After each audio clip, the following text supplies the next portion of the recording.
Présidente, nous avons déjà eu l'occasion de défendre le présent amendement lors de l'examen du texte sur la biodiversité. La pêche en eau profonde par chalutage de fond est encore pratiquée alors qu'elle vise des espèces qui sont toutes menacées, les espèces profondes, avec des techniques de pêche qui peuvent capturer jusqu'à 80% des espèces et d'organismes qui n'étaient pas visés par cette pêche et qu'on rejette généralement à l'eau aussitôt pêchés, mais morts parce qu'ils ne sont pas rentables ou parce que le bateau de pêche a déjà pris tout son quota. Ces techniques destructrices n'ont plus de leur place dans notre politique de pêche, d'autant que ces techniques n'ont pas permis de résoudre la crise de la pêche qui dure depuis des décennies. Le nombre des pêcheurs a très fortement diminué, la viabilité économique du secteur est menacée. Les États européens, avec l'argent des contribuables, ont subventionné la construction d'une flotte industrielle surdimensionnée au détriment de la pêche artisanale qui représente pourtant le plus grand gisement d'emploi et la meilleure garantie de la mise en œuvre d'une pêche durable. Le chalutage en eau profonde est le symbole d'une politique de la pêche qui marche sur la tête. La flotte de pêche artisanale représente environ 80% des bateaux en Europe, mais doit se contenter au grand maximum de 20% des quotas. Si les chiffres varient selon les pays, ces pêcheurs représentent aussi en moyenne en Europe la majorité des emplois du secteur. En France, les pêcheurs artisans sont 80% de la flotte et la moitié des emplois du secteur. La pêche artisanale crée de l'emploi local, produit du poisson de qualité et préserve la ressource et les océans. C'est elle qu'il nous faut aujourd'hui massivement soutenir et nous aurions aimé que le texte dont nous débattons opère à cet égard un vrai tournant et ne se contente pas de quelques mesures, certes bienvenues, sur les sociétés de pêche artisanale. Merci, monsieur le député. Monsieur le rapporteur, votre avis sur cet amendement 192, s'il vous plaît. Pardon, exactement, pardonnez-moi, le 207. Vous avez la parole. Merci Madame la Présidente. Oui, pour défendre le même amendement qui vient d'être défendu brillamment par notre collègue Carvalho et qui était aussi déposé par le groupe UDI et donc qui montre qu'il y a une grande diversité dans les groupes qui s'inquiètent aujourd'hui de l'impact du chalutage en eau profonde sur la biodiversité. C'est un sujet qui a fait l'objet de nombreuses polémiques, d'une mobilisation de la part de citoyennes, de la part d'ONG aujourd'hui sur la préoccupation de l'impact que cette méthode de pêche, entre guillemets, a comme impact sur les écosystèmes très fragiles qui sont en profondeur, et notamment sur des espèces dont les caractéristiques biologiques les rendent particulièrement vulnérables à la surpêche. On connaît d'ores et déjà, et il y a de très nombreuses, des dizaines de publications scientifiques internationales qui démontrent les impacts ravageurs de la pêche en eau profonde, notamment du chalutage sur la biodiversité. C'est la raison pour laquelle nous voulons saisir l'occasion de cette loi pour de nouveau attirer l'attention et demander que la France prenne une position courageuse sur l'interdiction de cette pratique. Merci, monsieur Baupin. Monsieur le rapporteur, votre avis sur ces deux amendements identiques, s'il vous plaît. Merci, Madame la Présidente. Monsieur Baupin, monsieur Carvalho, c'est dommage que M. Pancher ne soit pas là pour qu'on puisse avoir la triplette pour évoquer le sujet. On a déjà traité cette question dans diverses discussions. Biodiversité, commission. Vous mentionnez des dizaines d'articles scientifiques. Je peux vous mentionner aussi des dizaines d'articles scientifiques qui vous démontrent que des efforts sont en train d'être faits et qui portent leurs fruits. Tout à l'heure, mon collègue Gwendal Rouillard mentionnait l'ASCAPESH. Je crois que l'ASCAPESH est rentrée dans une dynamique volontaire pour limiter d'elle-même la profondeur de ses traits de chalut. Donc je crois qu'il faut qu'on salue déjà une démarche volontaire. Et je tiens à rappeler, comme on a fait depuis le début de cette discussion sur la pêche avec le ministre, que c'est de l'intérêt aussi des pêcheurs de veiller à la conservation de la ressource. Je pense qu'on n'est pas dans une profession où le gène suicidaire est plus développé qu'ailleurs. Ils savent très bien que l'avenir, leur travail, c'est la ressource. Donc ils y prêtent attention. Par contre, on évite de tomber dans la communication et les histoires liées à certains règlements de compte entre ONG ou règlements de compte personnels. Moi, j'invite aussi à regarder ce qui se passe du côté de l'Europe, Monsieur Baupin. Je sais que vous êtes un fervent pro-européen. Le Parlement européen s'est penché clairement sur cette question. On a avancé, on a trouvé un compromis, on a trouvé un calendrier. Donc moi, je me mets exactement dans les pas du ministre qui explique qu'il faut qu'on défende collectivement aussi la politique commune des pêches, les outils qu'elle nous donne. Et sur le chalutage en eau profonde, il y a une réponse apportée, il y a un suivi, il y a des évolutions dans les arts de pêche et des démarches volontaires. Je crois que c'est largement suffisant. Et surtout, je le répète pour la énième fois, attention à ne pas jeter la suspicion sur une profession. Donc l'avis du rapporteur sur les amendements, s'il vous plaît, monsieur le rapporteur. Défavorable. Merci, monsieur le ministre. Oui, merci, Madame la Présidente. Si votre objectif, Monsieur Baupin, c'est de rappeler votre opposition, l'objectif est atteint et on peut en rester là. Si l'objectif, c'est de modifier la loi française aujourd'hui, je pense que c'est une démarche extrêmement dangereuse et compliquée. Dangereuse déjà parce que ce débat, nous l'avons déjà eu de nombreuses fois. Chaque fois qu'il y a un texte qui touche à la mer, de près ou de loin, on a ce débat. La ministre, la semaine dernière, il y a 2 semaines, au Sénat, a rappelé quelle était sa position sur cette question. Et surtout, je pense qu'il serait très imprudent de prendre cette initiative qui serait incomprise, qui serait dangereuse et surtout qui pourrait remettre en cause la seule procédure utile en la matière pour ceux qui veulent effectivement limiter, interdire la pêche profonde, et qui est celle qui résultera du processus européen. La France a donné son accord à une proposition qui prévoit l'interdiction du chalutage profond au-delà de 800 mètres, une protection des écosystèmes marins vulnérables, des adaptations pour préserver la pêche artisanale qui ciblent d'autres espèces de fond comme la langoustine ou la lotte. Les travaux sur la base de cette proposition, qui a été adoptée à l'unanimité en Conseil des ministres et sur laquelle nous avons travaillé, la France a pesé, Ségolène Royal a pris des positions. Aujourd'hui, nous sommes dans la procédure européenne, vous le savez, c'est-à-dire qu'il va y avoir les trilogues entre le Parlement, le Conseil et la Commission. Ces travaux sont en cours. Il y a quelques jours encore, Ségolène Royal a rappelé sa position en écrivant à la Commission pour demander que ces travaux, cette procédure, aboutissent le plus rapidement possible. C'est la position du gouvernement. Et nous sommes aujourd'hui dans l'attente que cette procédure aboutisse. Imaginez un instant que les parlementaires européens, qui travaillent sur ce sujet maintenant depuis des mois, peut-être même dire des années, la Commission apprenne que le gouvernement français, enfin le Parlement français, nonobstant la reconnaissance que c'est une question de politique commune des pêches et une question européenne, nonobstant la lettre qu'a envoyée Ségolène Royal, a décidé que lui régler le problème en France, ça veut dire que, y compris si on veut défendre la mer, et je ne vais pas vous faire le procès de vouloir défendre que la mer française, si vous voulez défendre ces espèces, y compris, je suppose, avec une vocation environnementale universaliste, sinon ça n'aurait pas de sens. Finalement, ça renverrait probablement la procédure européenne dans des horizons de l'oubli, puisqu'on considérerait que la France a pris des initiatives toute seule. Donc je crois que ce n'est pas une bonne chose. Ça renvoie aussi à ce que je disais tout à l'heure. Le message vis-à-vis des pêcheurs, c'est que nous mettons en place une politique européenne. Et que chaque fois qu'on leur explique qu'on peut prendre des mesures plus dures ou plus répressives unilatéralement, ça vient nourrir le fonds de commerce de ceux qui, eux, luttent contre l'Europe, qui pensent qu'il faut se replier sur nos frontières, qu'il y a des solutions de ce type-là. Et ça se retrouve dans les urnes.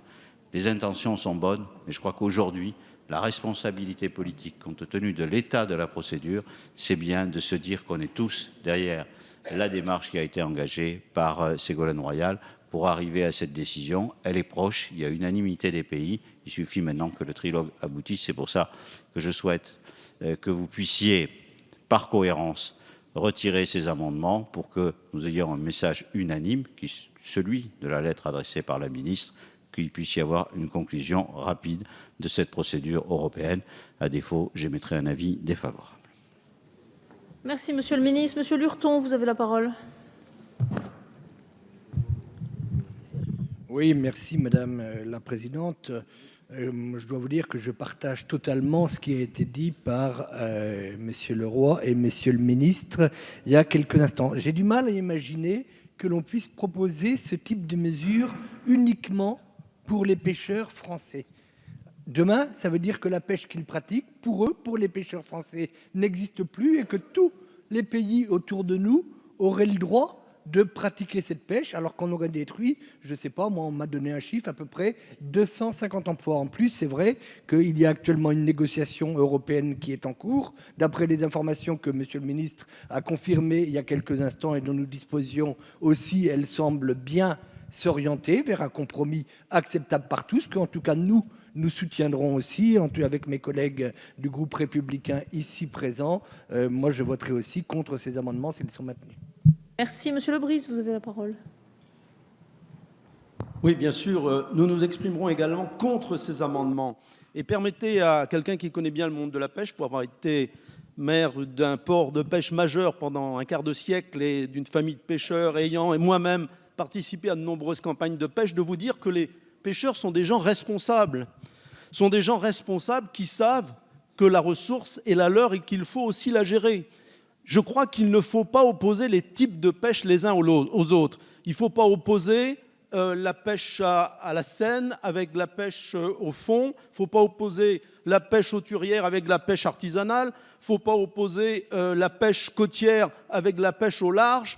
Tout cela, c'est des faux semblants. Et ça me fait penser un petit peu au combat des Horaces et des Curiaces. Vous savez, on prend les uns après les autres. Alors maintenant, on s'attaque à la pêche en eau profonde. Et puis quand on aura réussi à interdire cette pêche en eau profonde, on s'attaquera à la pêche hauturière. Et quand on aura réussi la pêche hauturière, on s'attaquera à la pêche artisanale. Ça n'est pas acceptable. Ça n'est d'autant plus acceptable que les efforts sont faits. À l'heure actuelle, on ne pêche plus l'empereur en pêche en eau profonde parce que le stock n'est plus valable.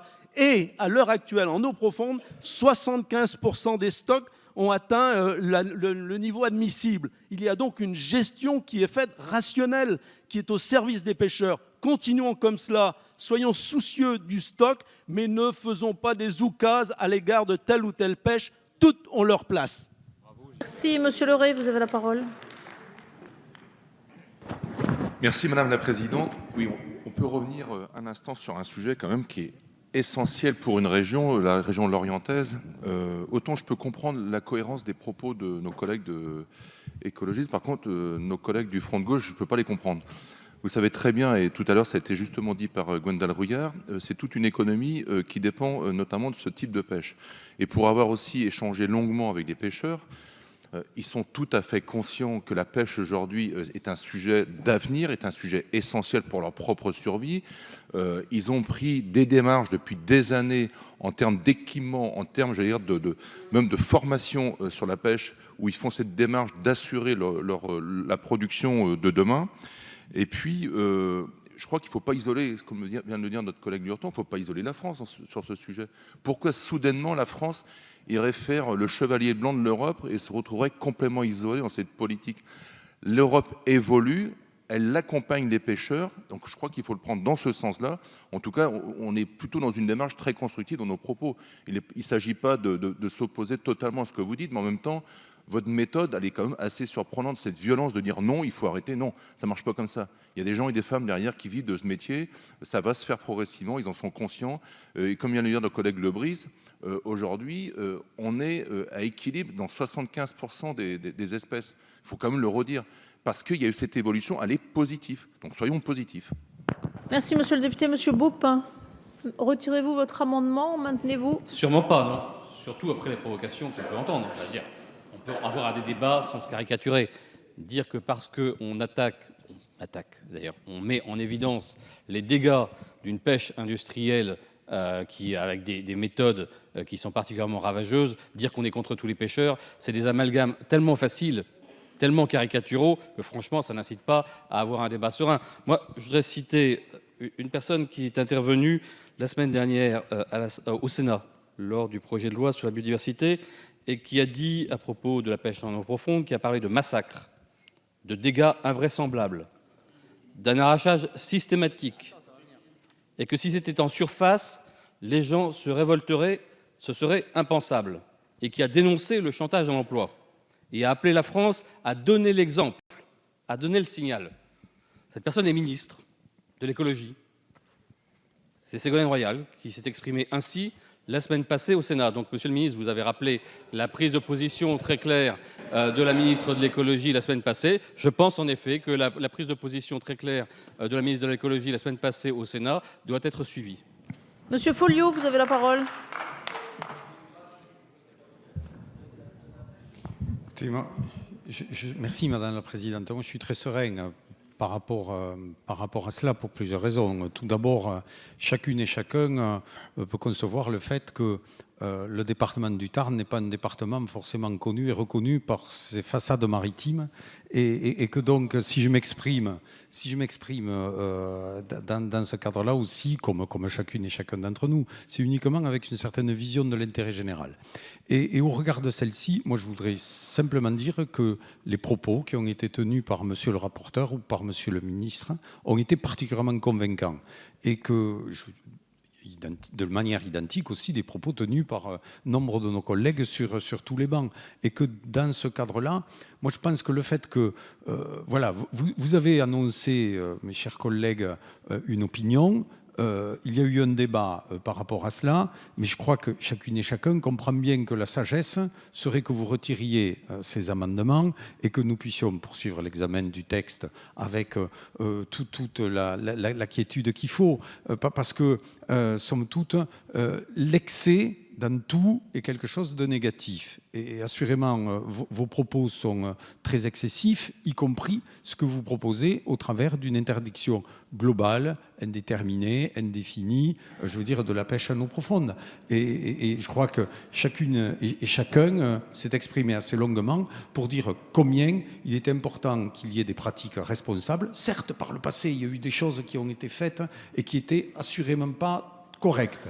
Mais je crois qu'aujourd'hui, il y a une prise de conscience de la part de l'ensemble des acteurs de la filière et qu'on puisse faire confiance donc au caractère, j'allais dire particulièrement constructif et responsable des engagements de l'ensemble des professionnels, parce que derrière tout cela, il y a une activité économique, il y a un certain nombre de personnes qui vivent de la pêche et je crois que celle-ci, même si elle n'habite pas dans le Tarn, elle mérite d'être respectée. Monsieur le député, monsieur Carvalho, vous maintenez, vous retirez l'amendement ? Je maintiens mon amendement, Madame la Présidente. Vous avez la parole. Oui, simplement, moi j'ai l'impression de ne pas avoir été écouté ni à gauche ni à droite quand j'ai parlé tout à l'heure. C'est vrai que j'ai peut-être une élocution un peu difficile ou un peu rapide. Cela étant, je vais quand même vous rappeler ce que j'ai dit. Parce que bon, on parle de quoi? On parle des bateaux qui arrachent le fond des mers quand même. Hein, dans une société, dans un pays où on ne peut pas draguer un cours d'eau ou une rivière sans avoir des procédures qui durent des années. Et on fait ça en pleine mer. Enfin, imaginez un peu le résultat. Moi, j'ai vu des émissions à la télévision. Quand les bateaux remontent ce qui remonte, ça pose quand même problème parce qu'on n'a pas le droit de faire ça pour les générations futures. Alors, j'ai dit quoi? J'ai dit en France, écoutez-moi bien, monsieur, vous saurez ce que j'ai dit après. En France, les pêcheurs artisans sont 80% de la flotte et la moitié des emplois du secteur.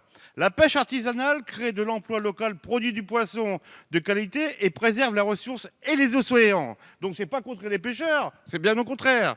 C'est elle qu'il nous faut aujourd'hui massivement soutenir. Nous aurions aimé que le texte dont nous débattons opère à cet égard un vrai tournant et ne se contente pas de quelques mesures, certes bienvenues, sur les sociétés de pêche artisanale. Donc vous voyez que c'est pas très révolutionnaire. C'est simplement de conforter ceux qui font de la bonne pêche et qui créent des emplois. Monsieur Nilor, vous avez la parole. Oui, je voudrais simplement dire que les propos excessifs, à mon avis, ne viennent pas des amendements qui sont proposés, ni de leurs auteurs. Mais ceux que j'ai entendus des rangs du collègue de la droite tout à l'heure sont particulièrement excessifs. Comment s'étonner qu'un élu, parce qu'il est du front de gauche, ait une préoccupation en termes de préservation de l'environnement. C'est vraiment vouloir caser les gens dans une caricature. Au contraire, dans notre démarche, ce qui est important, c'est que les préoccupations environnementales et économiques ne soient pas systématiquement contradictoires. Aussi, collègue, vous avez dit que vous n'étiez pas surpris que les écologistes défendent cet amendement-là, mais que c'était plus surprenant de la part de députés du Front de gauche. Quel que soit le courant politique, quelle que soit l'appartenance politique, la préservation de l'environnement est devenue aujourd'hui une évidence et peut être défendue par n'importe quel député de n'importe quel bord politique. Donc il faudrait peut-être davantage d'ouverture à ce niveau-là. J'en ai terminé. Si Monsieur Rouillard, vous avez la parole.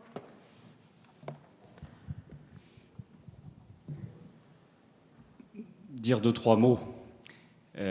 Premièrement, le député de Lorient que je suis vous accueillera avec plaisir à Lorient. Et avec les entreprises de pêche concernées, avec les femmes et les hommes au port, on vous accueillera avec plaisir. Et on vous expliquera et on vous montrera les femmes, les hommes, les stratégies, les outils et la manière dont on travaille tous ensemble. Je vais continuer. Deuxièmement, cette conception d'opposer les formes de pêche, c'est à la fois inopérant et c'est faux. La pêche artisanale crée de l'emploi parce qu'on se bat depuis longtemps pour le renouvellement de la flotte. C'est notre quotidien. Mais la pêche hauturière crée aussi de l'emploi. C'est pour ça qu'on continue à investir.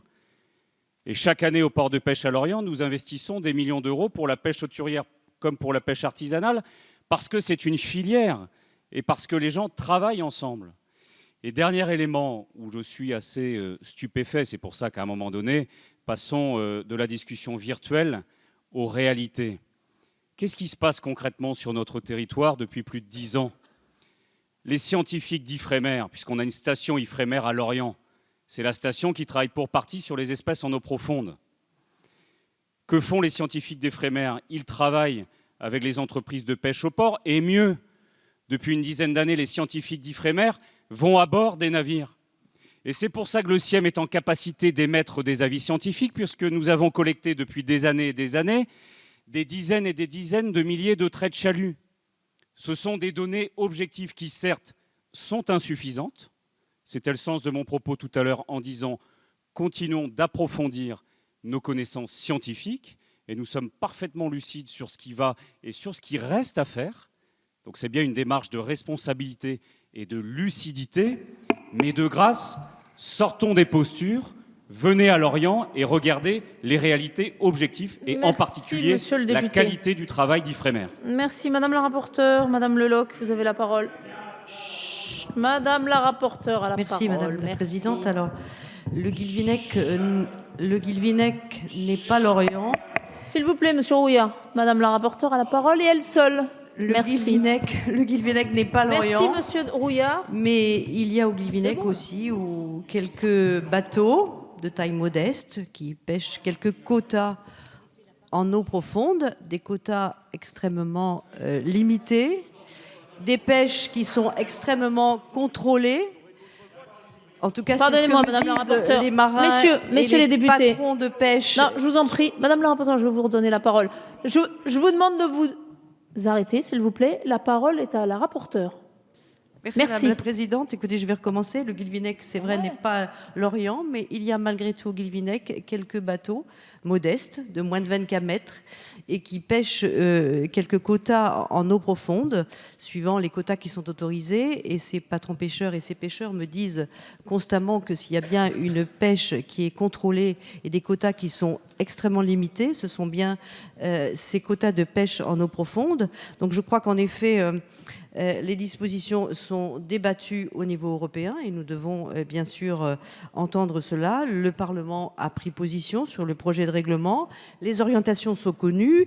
Elles ne se fondent pas, et nous le savons tous, sur l'interdiction, mais limitent l'activité aux zones déjà exploitées, c'est-à-dire l'empreinte. Je pense qu'il ne faut pas pénaliser en tout cas les pêcheurs français. Et il y a évidemment d'autres concurrents qui pourraient en profiter. Donc je propose effectivement de rejeter ces amendements. Merci, Monsieur le Ministre, et nous passons au vote. Merci, Madame la Présidente. Je pense qu'il y a plusieurs débats qui ont été largement mélangés. D'abord, les espèces à eau profonde, c'est-à-dire des poissons qui vivent à eau profonde, sont recensés et font partie des TAC et quotas, avec un dispositif particulier d'ailleurs, puisque les décisions qui sont prises sont pour 2 années. Les dernières décisions sur la base des avis du CIEM ne montrent aucune difficulté des espèces à eau profonde, puisque d'ailleurs, même alors que les États, sur certaines espèces, ne revendiquaient rien, en 2013, la Commission avait proposé une augmentation des quotas de 60% sur un certain nombre d'espèces. Ça, c'est pour les espèces. La méthode, le dragage, M. Carvalho s'emporte en disant le dragage. Le dragage à eau profonde, c'est différent, parce que si c'est le dragage qui vous pose un problème, il va falloir aussi renoncer aux coquilles Saint-Jacques, aux langoustines et un certain nombre de choses.